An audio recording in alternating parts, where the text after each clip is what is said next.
So hello guys, कैसे हैं आप लोग। तो आज उस क्वेश्चन पेपर का आंसर लेकर आए हैं जो हमने पिछले वीडियो में डाला था। तो चलिए उसको सॉल्व करते हैं। पहला क्वेश्चन देख लेते हैं। What will the unknown number of the prime factor there.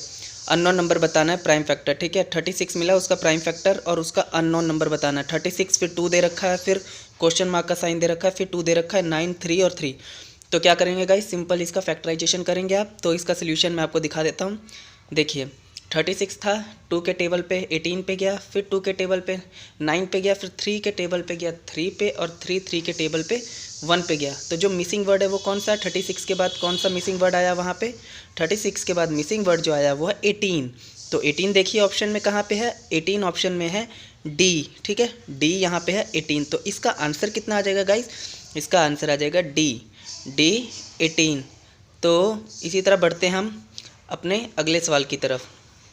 तो अपना अगला सवाल क्या है गाइस, पी पॉलिनोमियल एक्स मिला हुआ है A X square plus of B X plus of C quadratic polynomial, then what will the sum of their zeros.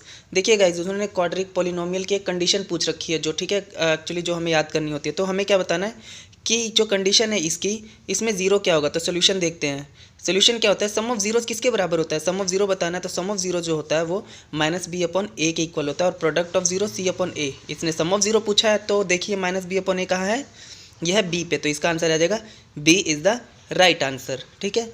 तो आइए बढ़ते हैं हम अपने तीसरे सवाल की तरफ। तीसरा सवाल क्या है guys, the given graph of the polynomial P x what is the number of zeros of P x.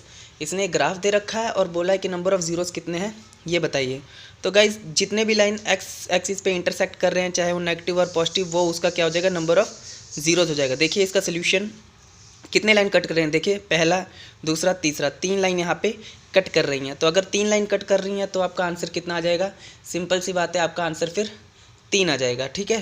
तो जितनी लाइन कट करेंगे, एक्स एक्सिस देखना है आपने, वाई एक्सिस को इंक्लूड नहीं करना है। तो इसीलिए आपका आंसर कितना आ जाएगा यहाँ पे, देखिए नंबर ऑफ जीरो 3 कहाँ पे है आपका, 3 है आपका सी नंबर पे। तो इसका आंसर कितना आ जाएगा गाइस, इसका आंसर आ जाएगा 3, यानी सी पे आपको टिक कर देना है। तो चलिए बढ़ते हैं अपने अगले सवाल की तरफ। तो अगला सवाल जो है, for what value of K the equation 3x minus of Y plus of 8 equals to 0 and cx minus of ky minus of 16 represent the coincidence. Coincidence को रिप्रेजेंट करें तो सोल्यूशन देखते हैं। देखिए गाइस, कोइंसिडेंस सबसे पहले होता क्या है, कोइंसिडेंस होता है कि जिसके ऊपर लाइन एक दूसरे के ऊपर चढ़ जाती है, मतलब मैनी सोल्यूशन, ठीक है। तो हमें ऐसी वैल्यू बतानी है उसके लिए कि जो मैनी सोल्यूशन को रिप्रेजेंट करे। तो हमने क्या करना है, सिंपल a1/a2 b1/b2 c1/c2 निकाल लेते हैं। a1/b2 b1/b2 जब निकाला तो हमारा 1/2 और c1/c2 1/2, तो तीनों को बराबर होना चाहिए। तो k की जगह क्या पुट कर सकते हैं कि तीनों का तीनों बराबर आ जाए। तो गाइज आपको भी अब इतना पता होगा कि अगर k की जगह मैं 2 पुट कर देता हूँ तो हमारा क्या हो जाएगा, 1/2 1/2 1/2 बन जाएगा, ठीक है। आपने सिर्फ अंदाज़ा लगाना है वहाँ पे। ऑप्शन में और 2 देखा, आप देखिए ऑप्शन में 2 कहाँ पे, ऑप्शन में 2 सी पे है। तो आपका आंसर कितना आ जाएगा गाइस, यहाँ पे सी आपका राइट आंसर हो जाएगा। इसी तरह आपको यूनिक सोल्यूशन भी पूछ सकता है, नो सोल्यूशन भी पूछ सकता है, तो आपको कंडीशंस याद होनी चाहिए। तो बढ़ते हैं अगले सवाल की तरफ। अगले सवाल में क्या कह रहा है वो, if 6 and k is the one solution of the equation 3x plus of Y minus of 22 is equals to 0, what is the value of K be. तो क्या करना है गाइस, आपने कुछ नहीं करना, x की जगह क्या पुट कर देंगे 6, y की जगह पुट कर देंगे k। देखिए यहाँ पे सोल्यूशन आपको लिखा हुआ है, x की जगह पुट कर दिया मैंने 6, y की जगह पुट कर दिया k, और उसको बस आप सिंपली सॉल्व कर दीजिएगा। जब मैंने x की जगह इक्वेशन में 6 पुट किया तो क्या हुआ, 3 × 6 plus of k minus of 22 equals to 0। क्या हुआ, 3 6 the 18 plus of k as it is minus of 22। देखिए 18 प्लस का है, माइनस का 22 है, तो दोनों को जब प्लस माइनस करते हैं तो क्या हो, बड़ी रकम के आगे माइनस का निशान है, तो इसका मतलब k की वैल्यू आ जाएगी, k आ जाएगा -4, k -4 इज इक्वल्स टू 0। तो क्या हो जाएगा, k की वैल्यू अपनी आ जाएगी 4, ठीक है गाइस। तो देखिए 4 कहाँ मिला है आपको ऑप्शन में, 4 ऑप्शन में मिला है आपको बी पे। तो आपका आंसर कितना आ जाएगा, यहाँ पे बी आपका आंसर आ जाएगा। तो इसी तरह हम बढ़ते हैं अपने अगले सोल्यूशन के ऊपर। तो इस सवाल में क्या कह रहा है guys, which of the given equation is not a quadric equation. इसमें बताना है आपको क्वाड्रिक इक्वेशन कौन सा नहीं है। तो सबसे पहले गाइस तो आप ना इसको सॉल्व कर लीजिएगा और ये देख लीजिए कि क्वाड्रिक इक्वेशन की कंडीशन क्या होती है। देखिए एक्स स्क्वायर होना चाहिए, वहाँ पे एक सिंपल एक्स वाली टर्म होनी चाहिए और एक कांस्टेंट रकम होनी चाहिए। तो आप जब इसे सॉल्व करेंगे ना तो आपका ये बी वाला राइट ऑप्शन हो जाएगा, ठीक है। आप इसका आंसर ज़रूर मुझे कमेंट बॉक्स में लिखें, ठीक है। मैं इसका आंसर आपको नहीं दिखाऊंगा, कमेंट बॉक्स में आप इसका आंसर लिखें, ठीक है। सिर्फ आप इसे सॉल्व कीजिएगा। अगर क्यू वाली रकम भी आ जाती है तो वो आंसर आपका नहीं होगा, ठीक है। तो इसका आंसर जो आएगा गाइस, इसका आंसर मैं आपको बताता हूँ बी है, लेकिन सॉल्व करके आप कमेंट में जरूर बताइएगा। तो इसका आंसर है बी, जो है X square minus of 2x is equal to minus of 2 bracket में 3 माइनस ऑफ x। तो गाइस बढ़ते हैं अपने अगले सवाल की तरफ। क्या कह रहा है वो अगले सवाल में?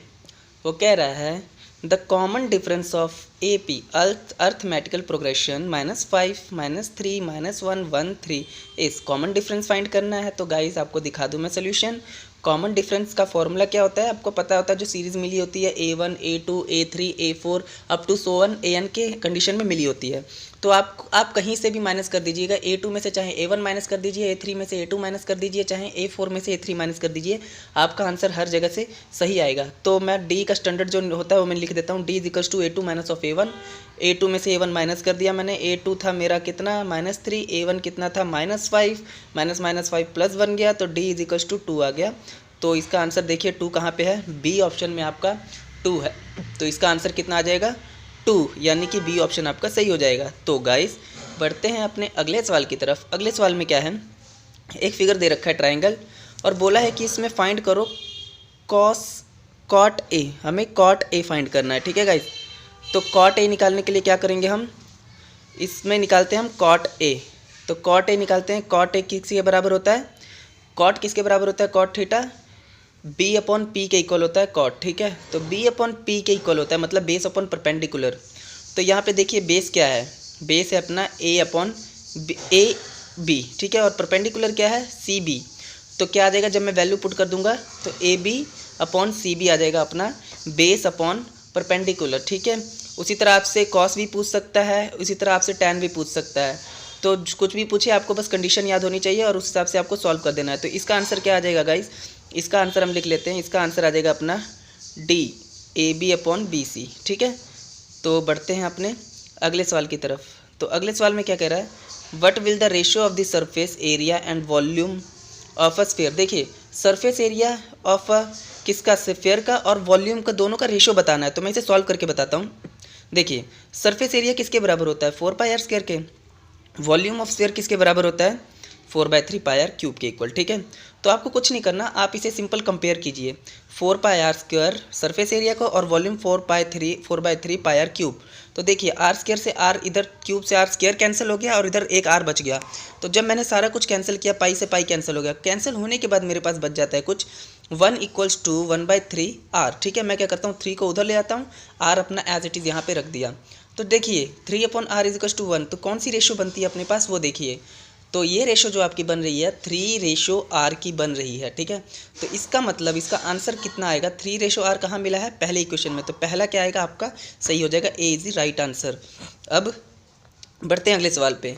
Which of the following figure shows the diameter of the circle. हमें बताना है कि सर्कल का डायामीटर क्या शो कर रहा है। तो गाइज आपको पता होना चाहिए डायामीटर किसके बराबर होता है।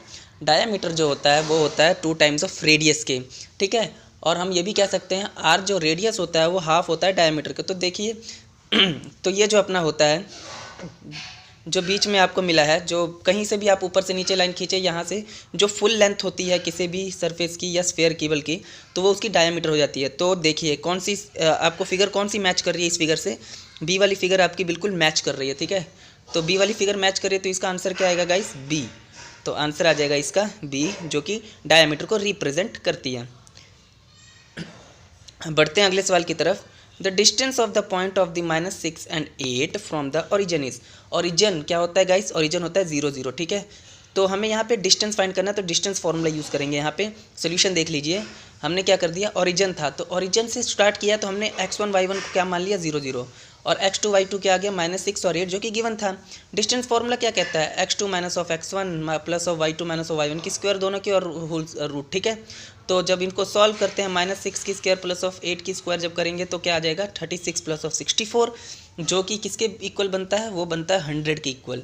तो जब 100 के इक्वल बनता है तो आपको पता है ये किसका रूट होता है? 100 होता है 10 का रूट, तो इसका मतलब 10 यूनिट। तो इसका मतलब कुल मिला के इसका आंसर कितना आ जाएगा गाइस? इसका आंसर आ जाएगा 10 यूनिट। तो देखिए 10 यूनिट कहाँ पे? यहाँ पे सी। तो इसका राइट आंसर आएगा सी। तो गाइस आज के लिए इतना ही, मिलते हैं अगले सेशन में। सब्सक्राइब करना ना भूलें।